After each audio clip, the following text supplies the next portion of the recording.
કરવામાં આવે તો સીબીઆઈએ વડોદરામાં 15 દિવસમાં બીજી રેડ કરી છે કે જેમાં જે રીતના આજે રેડ કરી છે તે ગેંડા સર્કલ રોડ પર તેમણે રેડ કરી છે કે જ્યાં એક્સપ્લોઝિવ કંટ્રોલ અધિકારી અનિલ કુમાર યાદવ 1.5 લાખની લાંચ લેતા રંગે હાથ સીબીઆઈએ તેમને ઝડપી પાડ્યા છે। ખાસ કરીને ફરિયાદી પાસેથી તેમને લાંચ માંગી હતી અને તેમને લાંચ લેવા માટે ગેંડા સર્કલ પાસે ફરિયાદીને બોલાવ્યો હતો। તે પોતાની કાર લઈને આવ્યા હતા ત્યારે સીબીઆઈ દ્વારા છટકું ગોઠવવામાં આવ્યું હતું અને સીબીઆઈએ છટકું ગોઠવીને જે એક્સપ્લોઝિવ કંટ્રોલ અધિકારી છે અનિલ કુમાર યાદવ તેમને ઝડપી લીધા છે। આ પહેલા 15 દિવસ પહેલા પીએફ ઓફિસના જે ઈડી હતા રજનીશ તિવારી તે 5 લાખ રૂપિયાની લાંચ લેતા ઝડપાયા હતા। આમ કહી શકાય કે વડોદરામાં એક બાદ એક સીબીઆઈ સક્રિય થઈ રહી છે। જે કેન્દ્ર સરકાર આધીન જે અધિકારીઓ આવતા હોય છે તેઓ લાંચ લેતા સીબીઆઈના રડારમાં આવી રહ્યા છે અને જે તમામ અધિકારીઓ છે ચોક્કસથી તેમાં એક ફફડાટ ફેલાયો છે।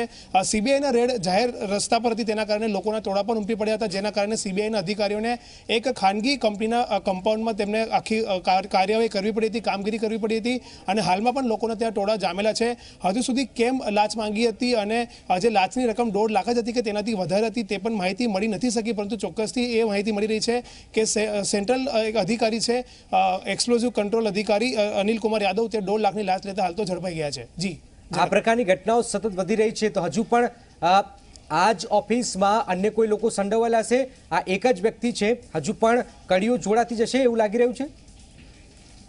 બિલકુલ જનક, જે રીતના સીબીઆઈએ રંગે હાથ લાંચ લેતા ઝડપ્યા છે અને એક્સપ્લોઝિવ કંટ્રોલ જે ડિપાર્ટમેન્ટ છે તેમાં અનેક અધિકારીઓ કામ કરતા હોય છે અને તેઓ પણ કદાચ કોઈની પાસેથી લાંચ લેતા હશે। હજુ તો સીબીઆઈએ તેમને ઝડપ્યા છે, તેમની ધરપકડ કરવામાં આવશે અધિકારીની, ત્યાર પછી તેમની પૂછપરછ કરવામાં આવશે અને પૂછપરછ બાદ તેમને આ જ ફરિયાદી પાસેથી લાંચ લીધી છે કે કેમ કે અન્ય બીજા કોઈ ફરિયાદીઓ પાસેથી પણ લાંચ લીધી છે તે વિગત પણ સામે આવશે અને બીજા કયા કયા અધિકારીઓ તેમની સાથે સંડોવાયેલા છે તે વિગત પણ બહાર આવશે। પરંતુ હાલમાં તો આટલી જ વિગત બહાર આવી છે કે સીબીઆઈએ વડોદરામાં રેડ કરી છે, એક્સપ્લોઝિવ કંટ્રોલ અધિકારી અનિલ કુમાર યાદવને 1.5 લાખની લાંચ લેતા તેમને રંગિયા ઝડપી પડ્યા છે અને લોકોના ટોળા ત્યાં ઉમટ્યા છે। બિલકુલ આ એક મહત્વપૂર્ણ બાબત છે। આભાર રવિ। તો આખરે વડોદરામાં વારંવાર લાંચિયા અધિકારીઓ સકંજામાં આવી રહ્યા છે, એક પછી એક લાખોની લાંચ લેતા અધિકારીઓ ઝડપાઈ રહ્યા છે અને સીબીઆઈની રડારમાં પણ આવી રહ્યા છે।